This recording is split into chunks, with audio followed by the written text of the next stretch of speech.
Welcome back, everybody, to Precalculus. Today we're in Chapter 4, Section 5, talking about the applications of logarithms and exponentials, specifically how that relates to compounding interest and growth and decay and stuff like that. So first things first is we are going to be using a lot of different variables. So we just want to introduce what all those variables are. Okay, so when we talk about our variable P, we're talking about the principal, which means the initial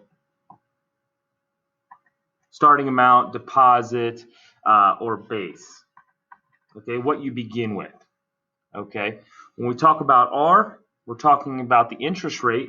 It's always given as a percentage, but it needs to be written in decimal form. Okay, when we talk about T, letter T is going to represent time and is always measured in years. Always measured in years. Okay, when we talk about A, we're talking about the accumulated value or the total amount accumulated or the total amount due after T years. Okay, so what you've made or what you owe based on the example we're talking about. And lastly, when we use the capital letter I, we're talking about simple interest, and its amount of interest computed only once during the lifetime of an investment or a loan. Okay, so let's talk a little bit about just simple interest alone by itself first. Okay, we'll start with the most basic. So simple interest. If a principal P, starting amount P, is deposited or borrowed at an interest rate R for a period of T years, the simple interest on the account is calculated by principal times rate times time. The total amount accumulated, A, or due, after this period will be given by one of these two formulas right here. And specifically, this is the one that I prefer to use. Okay, so if we want to just calculate just the interest, we use this little formula. If we want to calculate the amount accumulated or the amount due at the end of the loan, we use this formula right here. Okay, so let's launch into an example here. So we're talking about your sister wants to purchase an iPod that's on sale today, but she doesn't get paid for their 2 weeks. So she has to borrow $150 from you and promises to give you back $160 when she gets her next paycheck, which is in 2 weeks. So we want to determine the annual rate of interest. We're solving for R. Okay, now because it's just being computed once, it's just saying I'll borrow $150 and I'm going to give you back $160. It's being computed only once. We can review our vocab up here. The interest is computed only once. We're going to be calculating simple interest and using our simple interest formulas. Okay, so if we want to solve for R, we can really use any of these. If we were going to use this one, we'd have to do some mental math because we don't know R. We'd have to figure out what I is, and we don't want to have to solve for unknown variables, even though we know this is going to be $10 because obviously she's going to pay you back $10 over what she borrowed. But anyways, let's go ahead and use this formula, which has everything we need, and we can just solve for R. So we're going to go ahead and use A equals P times the quantity 1 plus RT, knowing that our A is 160, our starting value is 150, we don't know R, and our T here is always measured in years. Well, 2 weeks, 52 weeks in a year, so 2 out of 52. Now all we have to do is solve. Okay, so we're going to divide by 150. So if I divide the left side by 150, I get 1.06, repeating, equals 1 plus R times 1 over 26. 2 over 52 simplifies to 1 over 26. Okay, we'll go ahead and subtract the 1. So we get 0.06 repeating equals R times 1 over 26. And if we multiply both sides by 26, we get 1.73 equals R. Okay, 73 repeating actually. Now what we have to remember is 1.73 is not the percent. That's the decimal form that we have to convert to the percent. So we need to move the decimal place 2 places to the right, which means she is paying 173.3%. Okay, let's flip over and let's talk about Sally's snowboarding. So Sally's snowboarding borrows $8,000 to purchase new snowboards for the upcoming season. The simple interest note, okay, there we go, right there. Simple interest. We know we're going to be using simple interest. Says she will have to pay this amount back, $10,180, to the lender at an annual interest rate of 5.45%. But the information about the term of the loan, meaning how long it's going to be, how long she has to pay it back, is missing. So we want to solve for how long is the term of Sally's loan. Basically, how long is t? Okay, we're solving for the variable t. So remember, we're going to use the equation a equals p times 1 plus rt. We know that the amount we're ending with is 10,180. The amount we're starting with is 8,000. Now the interest rate is 5.45%. So to convert this number to a decimal, we've got to move it 2 places to the left, so 0.0545.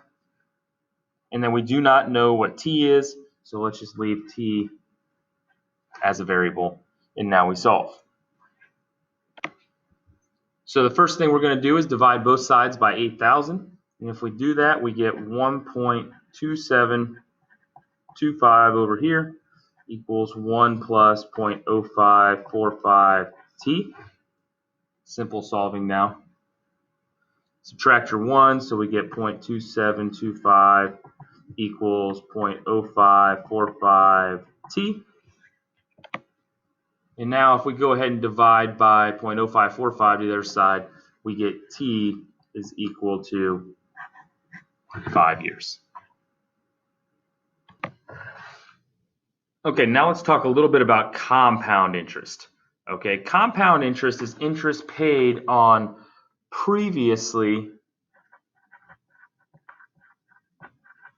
accumulated interest. So your payment or your amount that you started with is growing, and then interest is growing on top of that, which is growing on top of that, which is growing on top of that. Okay, very common for investments or loans. Okay. Now, when we talk about how many times it's compounded annually, how many times it compounds each year, we have a bunch of different ways that we can compound. Okay, if your interest is compounded yearly, that means it's only compounded 1 time per year. If it's semi-annually, that means 2, prefix semi. It's quarterly, that means we're going to be compounding 4 times per year. If our loan is compounding monthly,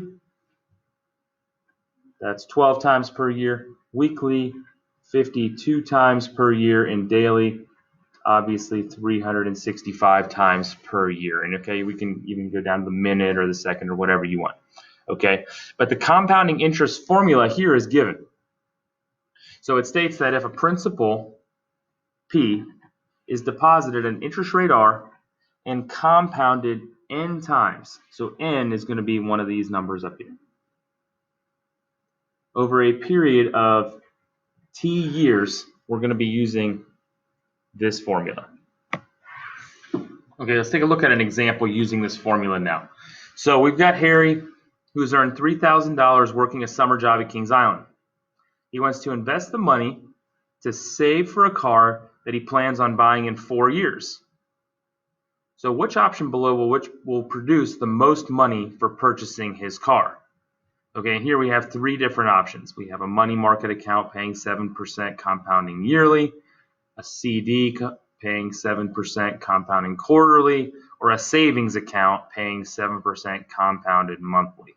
Okay, now we're going to do part A together, and then you guys are going to do part B and C on your own here in a second. But let's take a look. So we know that if we want to figure out what he's going to end with after 4 years, so we're going to solve for A. We know that he's starting with his $3,000. That's our P. Times 1 plus R, which is 7%. So 0.07. Don't forget to write it as a decimal. Over N. Well, it's compounded yearly, so N is 1.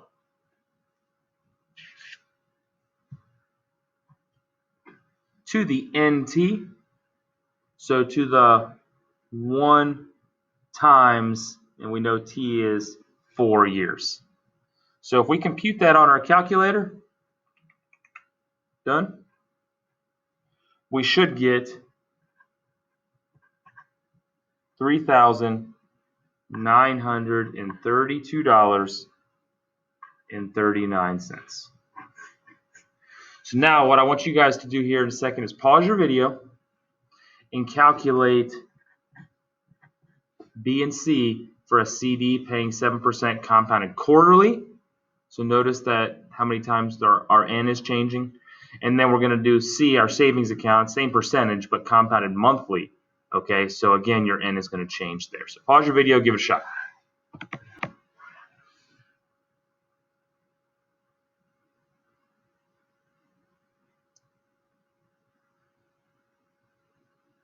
Okay, so you can check your answers and your ability to calculate. For answer B, you should have got $3,959.79. And for C, you should have gotten $3,966.16 as your answer. So the conclusion you can draw is that the more times our interest rate is compounded per year, so here it was compounded once, then 4 times, then 12 times, the more money you're going to make. So you're probably asking yourself, what happens next? What happens if we compound infinitely many times per year? Well, what we call that is compounding continuously. Okay, so what happens when the number of compounding periods n becomes very large, approaches infinity? Well, then that means that the fraction r over n gets very small, while the exponent to the nt gets very large, and a is obviously going to get bigger. We already talked about if you compound, the more times you compound, the more money you're going to make. But is it going to approach infinity? Let's see. Okay, so compounding continuously. So if a principal P is deposited at an interest rate R and compounded continuously, this is the buzzword right here, continuously, for a period of T years. If we're compounding continuously, then we're going to use this formula right here. A equals PE to the RT. And I would love to show you that proof in class if you would like to ask of why this is E, if you would like. So let's go ahead and do Harry's example, saying that he found an investment that will pay 7% compounded continuously. So remember, he started with $3,000. We're going to be using PE to the RT, so 3,000 E to the 0.07 times, and he had 4 years on his investment. And if you plug this into your calculator, you will get $3,969.39. Okay, if you remember, that number is bigger than what we were making compounding monthly, which is right here. 3,966, compounding continuously, meaning infinitely many times in 1 year. Our interest is going to be compounded. We're going to make $3,969. Okay, so let's take a look at one more example here. So on the day you're born, a relative deposited $25,000 into a trust fund paying 8.75% interest. compounding continuously. As soon as you see that word right there, you know, use this equation. So on what birthday, so we're going to have to solve for t, will the balance be an estimated $222,822.57. So we know we're going to end with this amount, we're starting with this amount, and we're compounding continuously with an interest rate of 8.75%. So let's use our formula. Okay, we'll try to keep them both on the screen at the same time. So our A here is $222,822.57 is equal to 25,000.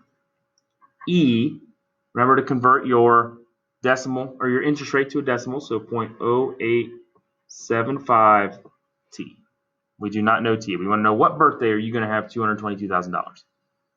So first things first, we got to divide by $25,000. And when you do, you'll get 8.913-ish. I'm going to leave that whole number on my calculator screen, even though you guys can't see it. Equals e to the 0.0875 t. And if we remember, this is an exponential equation. So to solve an exponential equation, we turn it into a logarithmic expression. So the base of the exponent becomes the base of the log. This is going to be log base e, which is natural log of 8.913 is equal to 0.0875 t. And then we just need to divide by 0.0875 to get t. So natural log of 8.913 over 0.0875. If you'd like to take a look at my calculator, you can see that I did the first division. I got my long 8.913 long number. And then I'm taking the natural log of the previous answer. Now you can either go up and highlight it or type it all the way in, or you can use the second answer key, which is down here on the negative sign. So if you press second answer, it will bring up that previous answer right there. I closed my parentheses. I hit divided by 0.0875, and you can see that it's pretty much going to happen on my 25th birthday. So t is equal to 25 years. We will have $222,822.57. Hope that helps. I look forward to answering your questions in class. Have a great day.